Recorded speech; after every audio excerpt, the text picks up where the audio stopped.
आपके लिए एक बुरी खबर है। मेरे बाबा को मरवाने वाले अपने अंजाम तक पहुंच गए। बेगम सरकार पे कातलाना हमला करवा के मारना चाहती थी ना उन्हें आप। मेरे बाबा मर गए, लेकिन कुदरत ने बदला ले लिया। मुझे यकीन है मुझे इस बात का कि राइमा ने अपना मुकदमा अल्लाह की अदालत में पहुंचा दिया था। इसलिए उसने एक लम्हा नहीं लगाया और इंसाफ कर दिया। मैं दुनिया को किस मुंह से आपकी हकीकत बताऊं? मुझे तो खुद उस दिन आपकी साजिश का पता चला जब मेरे बाबा को गोलियां लग चुकी थी। हॉस्पिटल में थे वो।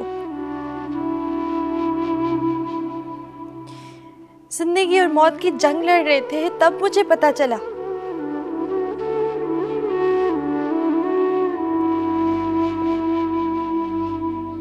मसलियत ने हमारे मुंह पर ताले लगा दिए थे मम्मा,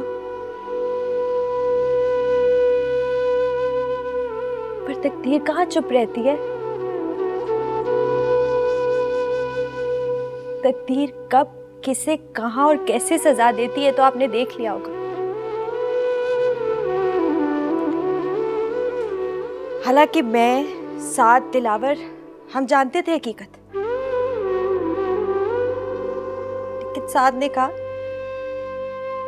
कि अगर मैंने पुलिस के आगे आपका और शफाक मामू का नाम लिया तो इलाके में बदनामी हो जाएगी, इसलिए खामोश रही मैं। हम सब खामोश रहे,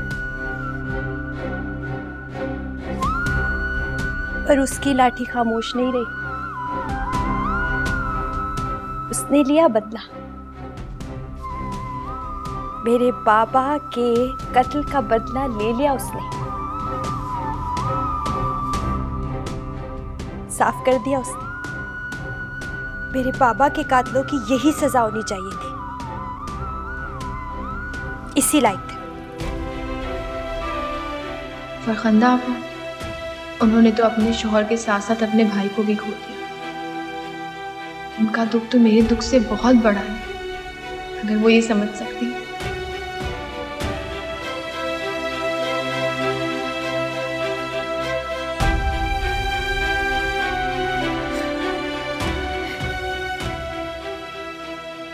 मुझे माफ कर दी राइमा।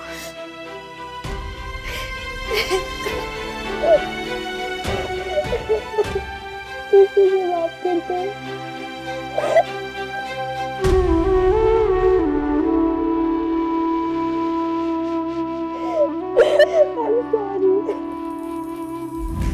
अल्लाह ही जाने कब तक सहना है, सहना भी है तो कुछ नहीं कहना है।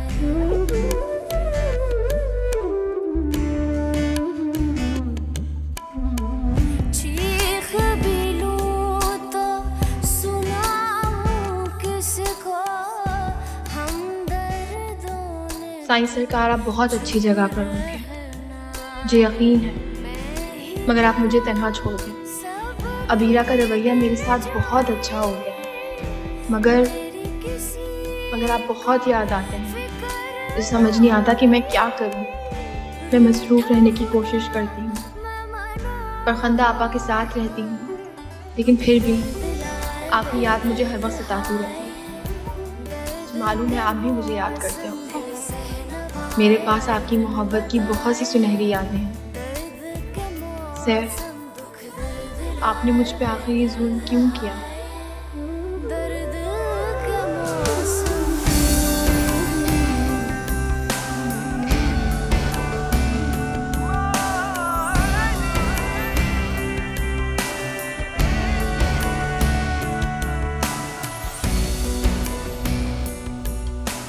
बेगम सरकार, आपके मामू अरशद साहब आए। कहाँ है?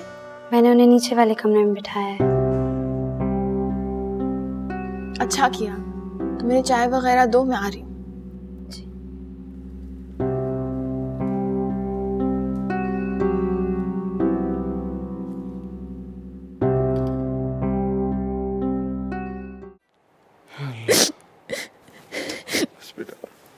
अल्लाह के बाद फैसले ऐसे होते हैं कि इंसान बेबस हो जाता है बेटा।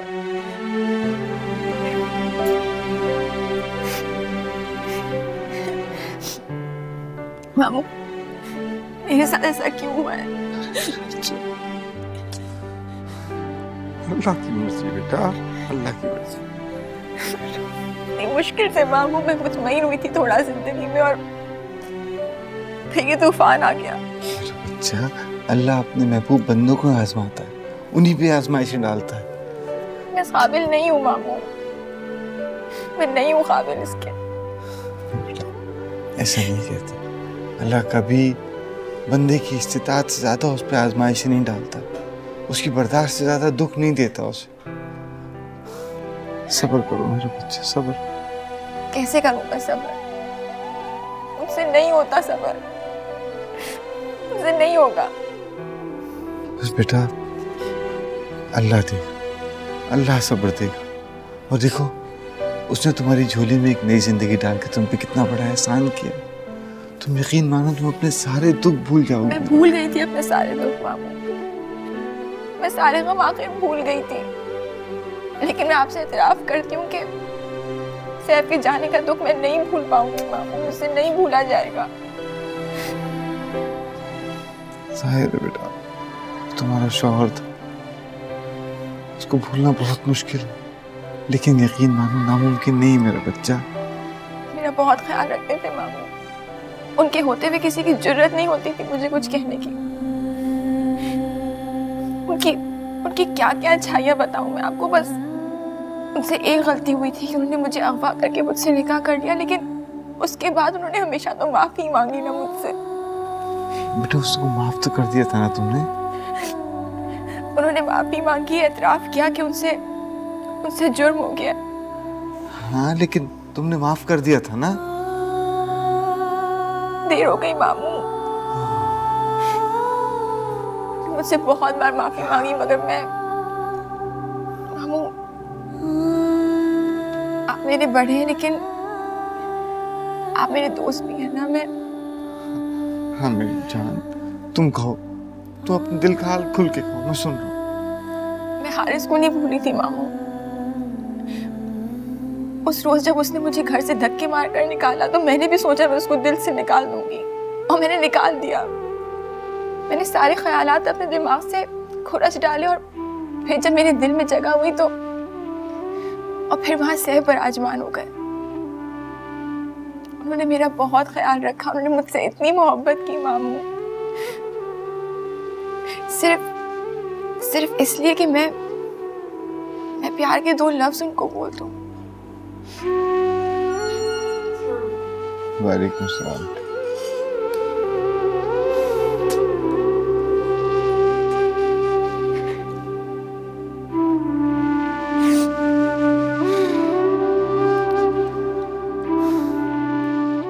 सैफ के कातिलों को कुछ पता चला?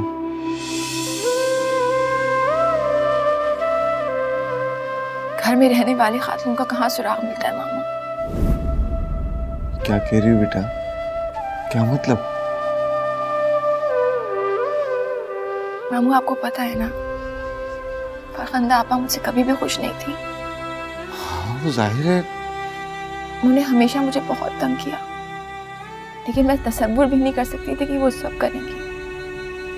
उन्होंने अपने भाई से कहलवा कर मुझ पे गोली भी चलवाई, लेकिन सैफ आ गए सामने और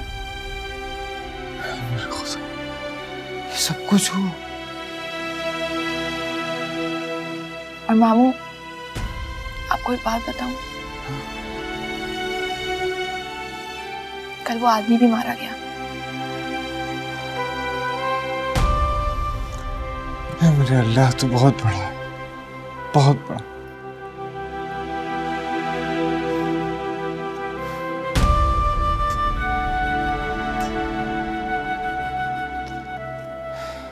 बेटा, ये तुम्हारे लिए है। ये क्या है मामू? मैं कभी तुम्हें कुछ दे नहीं पाया था, तो मैंने ये घर तुम्हारे नाम लिख दिया।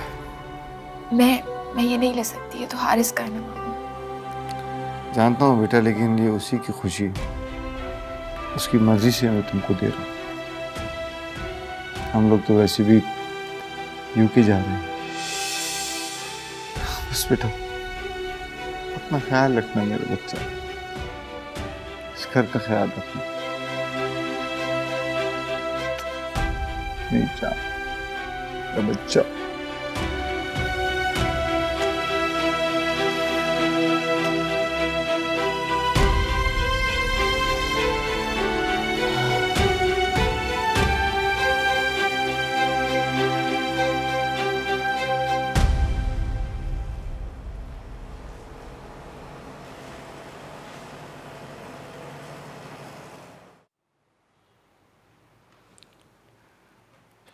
सो गई मामा? हाँ, मेडिसिन खिलाई थी तो सो गई हैं। मैंने सोचा तुम्हारे पास आके बैठ जाऊं। शुक्र है आपको मेरी याद भी आई। मुझे तो हर बार तुम्हारी याद आती है।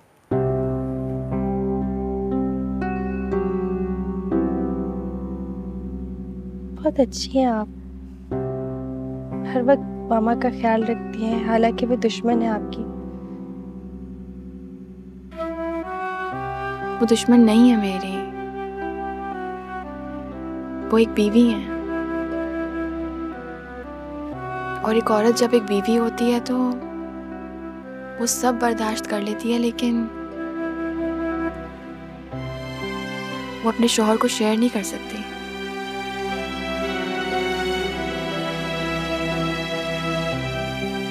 पागल सी हो जाती है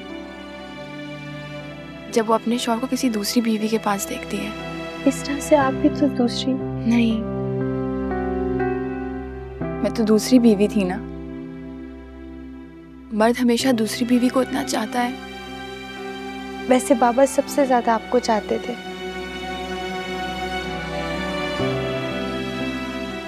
मेरी अपनी जगह थी। मैं भी सैफ को बहुत प्यार करती हूँ, लेकिन मैं सच बताऊं, जब तक मुझे उनसे मोहब्बत हुई वो मुझसे इस दुनिया से सबसे रूठ के चले गए। मैंने इजहार करने में इतनी देर कर दी।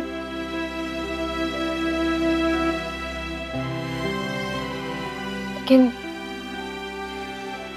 तुम्हें पता है, वो सबसे ज्यादा प्यार तुमसे करते थे।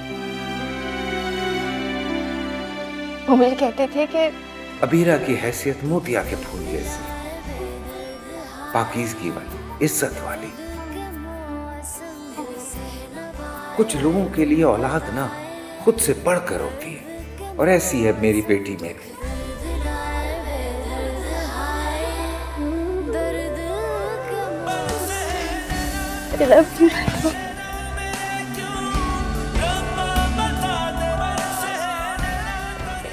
मुझे बाबा बहुत याद आते हैं।